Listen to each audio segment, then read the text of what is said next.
Good morning, everyone. I'm going to try to do this a little better. Let's see, I have to get it to go in here. Hopefully it's recording. It's supposed to be recording right now. I think it is. Okay. So anyway, we're going to talk about fallacies and invalidity. We talked about valid arguments, talked about a little bit about invalidity, but we're going to get into a little more. It's called bad logic. Okay, bad logic. So, bad logic can either be, as the book calls it, formal, which is really invalidity, or informal, which are what we commonly call the fallacies. All right, there's an overlap, and I'll bring up a couple of those. But anyway, that's the basic difference. So, a little fun with bad logic. The word for good logic is syllogism. It's the conjunction of the word sun and logismos, which means with reasoning or logic. Bad logic, Aristotle uses paralogismos, which means beside reasoning, literally.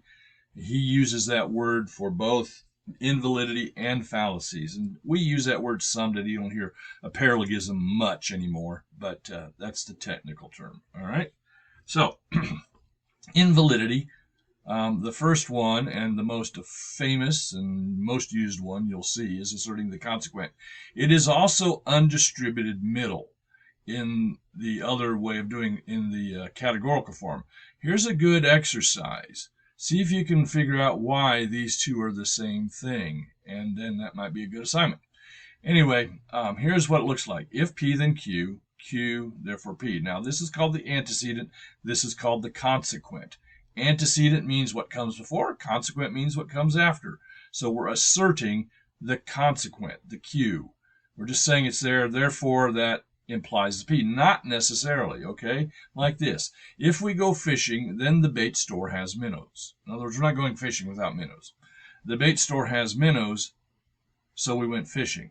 Not necessarily. We could have decided to go get a pizza. We could have decided to go to the movies, any other things. It's not contingent on the minnows, but we're not going to go if there aren't minnows, okay? Here's denying the antecedent. If P, then Q, not P, therefore not Q. This is the standard form, but I want to show you this because it applies negatively too. If the proposition is if P, then not Q, and you have P, which is the opposite of not P, you get Q, which is the opposite of not Q. That's the way the negations work here. So you got to pay attention to what's going on. But here's a standard way of looking at it. If we go fishing, it has rained. We did not go fishing, it did not rain. Not necessarily, okay? It could have rained and we still didn't go fishing because of other things. But if we went, it had rained, okay? That's the statement. So this is denying the antecedent, okay? Now the book also includes one called affirming the disjunct. Remember, an or statement only has to have one of the two terms true for it to be true. It's and or. So P and or Q. So if you either get P or Q, then it's a true statement. And because P is true does not mean Q is not true. That's only in an either or, only if either or statement. And there's ways of putting that in here. But for the basic principle, we don't do that. We will either eat at Wendy's or Chick-fil-A. We ate at Wendy's, so we did not eat at Chick-fil-A. Not necessarily. We may have, and it may mean how you take eat, but I may like Wendy's hamburgers and Chick-fil-A's waffle fries, okay, and got them both. It doesn't mean that one or the other. You can do both.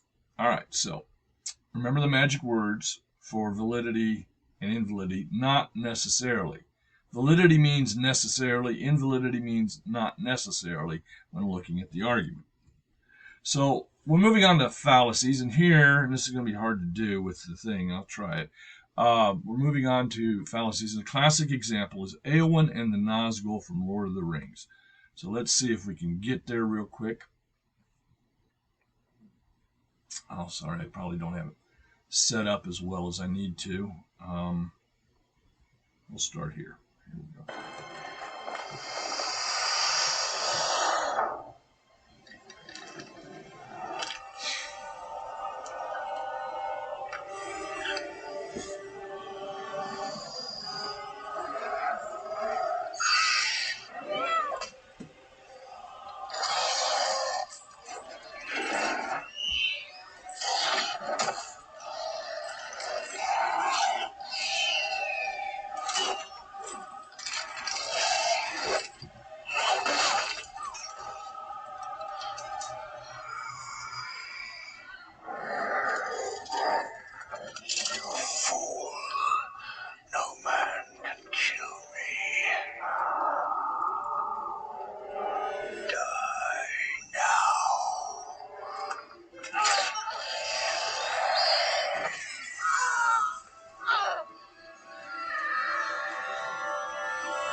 So there we see that because she is no man, she is able to kill the Nazgul. And get back to our PowerPoint. There we go. But the problem is, this is terribly bad logic. And what you got to understand is Tolkien was a philologist at the University of Oxford, so he knew he was doing this. There's no way he just did this. He's having fun with us, maybe with himself. But anyway, here's the point. Do you recognize this? No man can kill me. I am not a man. You're killed. That's if M, then not K, not M, therefore not K. That's the rule of double negation, which is really K. Okay? This is denying the antecedent. This is the invalid argument of denying the antecedent. That's not the worst of it, because you might be able to make that okay. But if you want to work on that and see if you can justify Tolkien here, that'd be great. But if we do it, this is the categorical form here. No man is a killer. All me is not a man. Therefore, all me is a killer. In the first sense, it means, and my slideshow is not working. Okay, anyway. Man here means human. It could just mean no one can kill me, but then she uses it as a male. And so these two uses of the word are actually different. If you remember fluffy, we kind of did a little of that with the word fluffy. This is a fallacy of equivocation. In logic, your terms have to mean the same thing everywhere you use them in a syllogism, or you have a fallacy. And it's called the fallacy of equivocation. Okay, here are the fallacies. False dilemma. We kind of looked at that with the either or. With the other one, you're saying there's only two options when there's more. There could be another option even looking at it, not just that you negate and imply the negation of the other term, which isn't true. But here you're saying, well, there's only, black or white. Well, what about color? What happened to color and all that, you see? And then petitio principii. I'm giving you the Latin here so you hear them. This is begging the question. It means that you assert the conclusion as a premise to prove your conclusion. Please don't use it to mean brings up a point. That's the way the media uses that, and they misuse philosophical terms all over the place because they think it makes them sound cool. But anyway, we'll get into that. Ad ignorantium is an argument from ignorance. It's that idea, well, we haven't proven it false, therefore it's probably true. Equivocation, we already talked about. Straw man is when you present someone else's position or argument in the weakest way you possibly can, so it's easier to defeat and show that you think it's wrong. It's not only illogical, it's unethical. Ad populum, to the population, it's the bandwagon fallacy. Everybody does it, therefore it's right. Everybody thinks it, therefore it's true. Obviously, the Bible would say something against that. Composition is if the parts are a certain way, the whole is a certain way. So you think like an airplane's built of a bunch of aluminum light parts. Does that make the airplane light? Well, not necessarily. I mean, it may be lighter than it could have been, but it's not light in the same way. Division's the opposite of that. Because the whole is a certain way, the parts are a certain way. Post hoc ergo propter hoc, which is my favorite. It means literally after this, therefore before this. It's false cause. It's saying because there is a correlation, there's causation. Not necessarily. Hasty generalization is drawing a conclusion from too little data. I had a Ford that was a bad truck. I'm never buying a Ford again.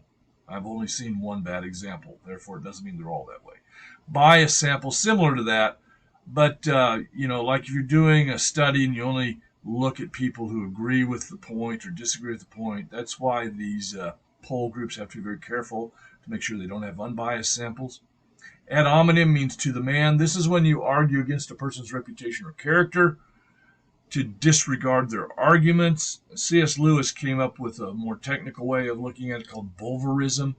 And that's sort of like when you say, well, that man, he has cats for pets. And everybody who has cats for pets are a little bit, crazy. Therefore, what he says about the economy can't be true. Now, that's a silly example, but that's the way it works, okay? To quoque is, I know you are, but what am I? You do it too. You're wrong because you tell me this point, but you do that too. You're as bad as anybody else.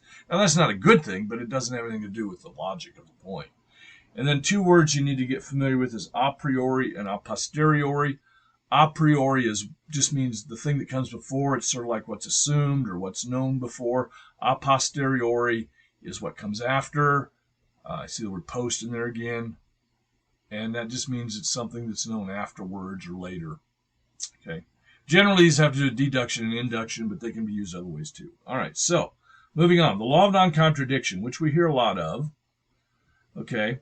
The law, remember the principle with the circles we looked at, one proposition must be true, one must be false. There's such a relationship between the propositions that one has to be true and one has to be false. We saw that with A propositions and O propositions and E propositions and I propositions. If I say all ducks quack and you show me that pintails whistle, well, all ducks quack is a false statement. By the way, what I just told you is true. All ducks don't quack. So here's a more technical way of looking at it. A thing, which we're going to call A, cannot both be and not be at the same time in the same way. Now, thing, idea, concept, whatever you want to use here, but it's A is what we state. So we symbolize it this way. It is not the case that A and not A can exist at the same time in the same way. Okay? So that's the rule. Now we can apply it to this, and unfortunately I needed my, this gives it away, I needed my animations to work better, but they're not working for some reason. Here, PBS is married, PBS is a bachelor. Looks like PBS is M and not M. Now, it could be time. PBS used to be a bachelor before I was married, true, but that's not what we're talking about here. We're saying is, and words are very important, is. But the old way of talking is PBS is a Bachelor of Arts, not has a bachelor's degree, but is a Bachelor of Arts. That's a different way of looking at the term. So it really isn't M and not M, it's M and B, and that's not a contradiction. Okay? So, to quote Shakespeare, to be or not to be, that is the question. That comes from Hamlet, and we'd symbolize it this way. It is not the case that you can be and not be at the same time. And I use be on purpose, of course, for the pun. But you haven't experienced Shakespeare until you've heard it in the original Klingon. Now, I'm a Trekkie, and you're going to have to put up with some Trekkie stuff, okay? Here it is, a little snippet from Star Trek. I offer a toast. The undiscovered country. The future. Hamlet, Act 3, Scene 1. You have not experienced Shakespeare until you have read him in the original Klingon.